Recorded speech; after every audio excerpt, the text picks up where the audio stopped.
Dude, let's just start with like hello. I don't know. I used to always be like, "What's up, guys?" But I don't know if I really want to do that anymore. But I'm back with another video. But it's the room from my old videos again. You know that weird Michelangelo is gone. You know, two people after that video came out were like, "Oh, you could have just taken that down if you wanted to." Anyway, I'm reviewing the Timothée Chalamet Bob Dylan movie, which is what I've been like calling it the whole time. I think it's officially called A Complete Unknown and is directed by James Mangold. He directed Ford vs Ferrari and that Lost Indiana Jones movie. And I like Ford vs Ferrari, but that Lost Indiana Jones movie was a bit tough. I'm not so sure. But those were just two kind of like super average movies, you know, like enjoyable to watch, but as far as risk taking goes or doing anything different or really interesting, not so much, but still fun to watch. He also directed Walk the Line, which is a Johnny Cash biopic, and it's supposed to be very good, but I haven't seen that one.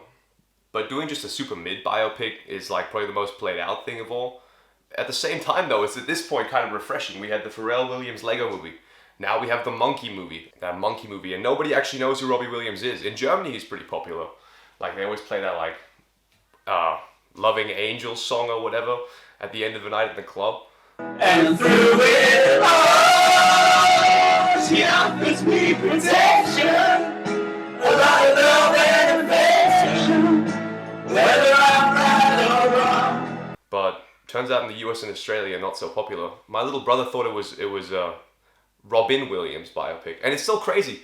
There's so many biopics now that in 1 year we got two different musical biopics with a weird gimmick where the last name of the artist is Williams. So it's just a very oversaturated genre.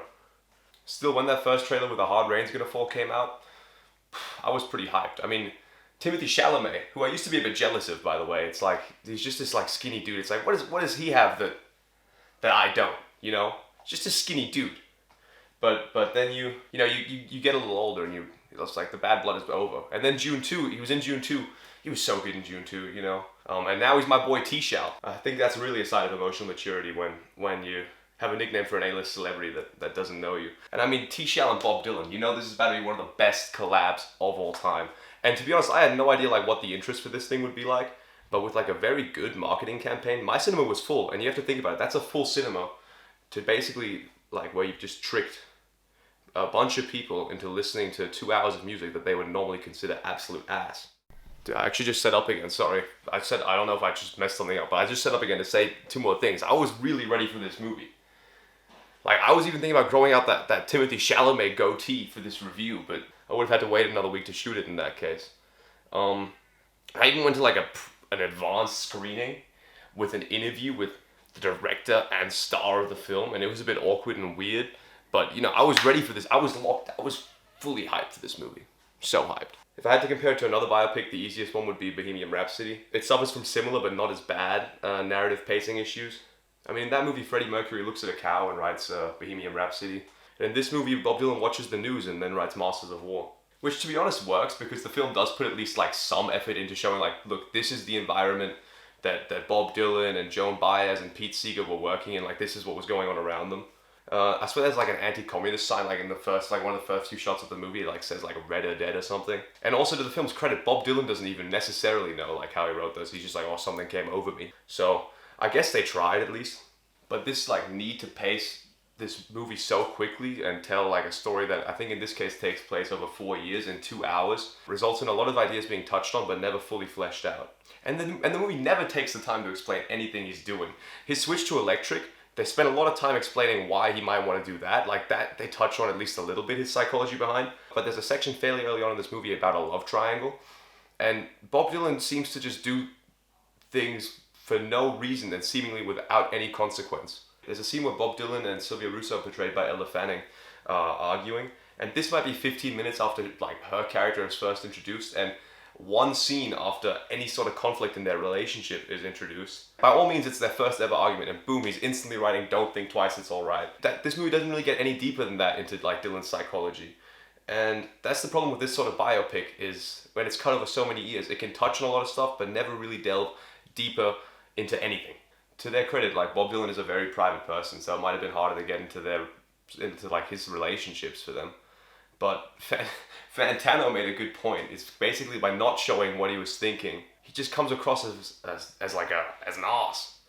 I can't say the movie always struggles with this. After he becomes famous, there's a large section delving into his sort of paranoia and frustration, which is heard on songs like Ballad of a Thin Man. And I consider myself a pretty big Bob Dylan fan. I mean, ask anyone that I've like ever driven around or they've driven me around.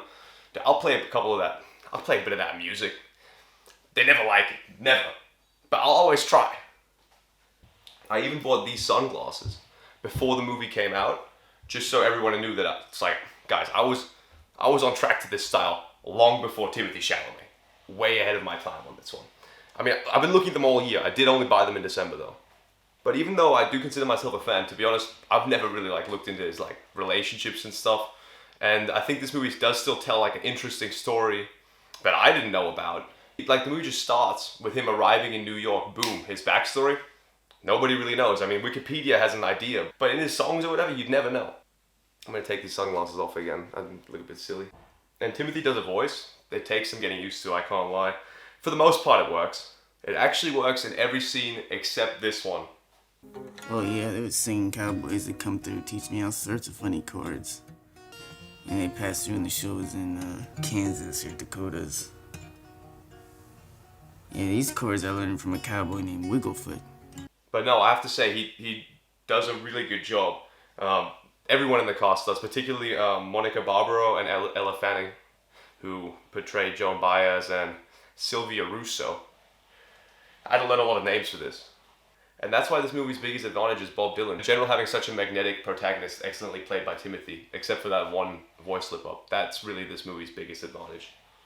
Oh, and this movie finishes on the 1965 Newport Folk Festival, just another name I had to learn, and how a frustrated Bob Dylan wanted to go in a different direction musically, as in electric. Now that change led to Highway 61 Revisited, which is a hugely important album for Bob Dylan, and in general a very influential album for the time, but the crowd that night that heard electric songs didn't really like them. Like, in the movie they're throwing stuff at him and things like that.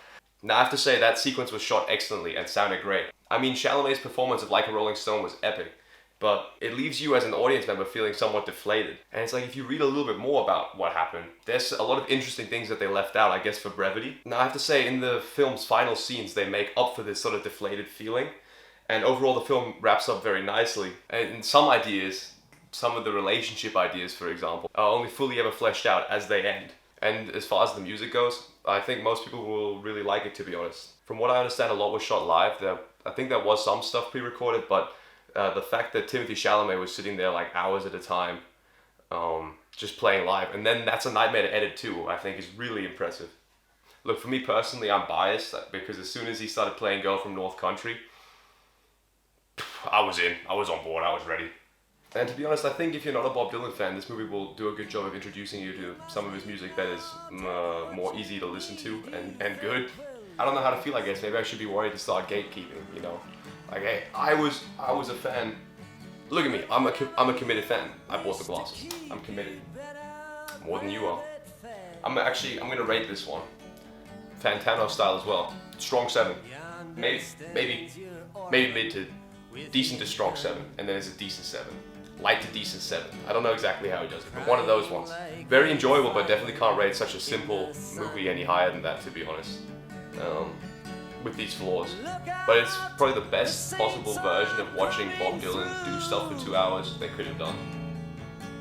And it's all over now, baby blue.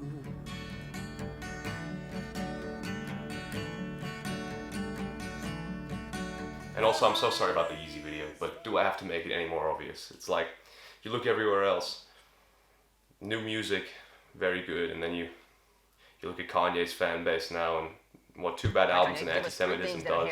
And it's all just about all the.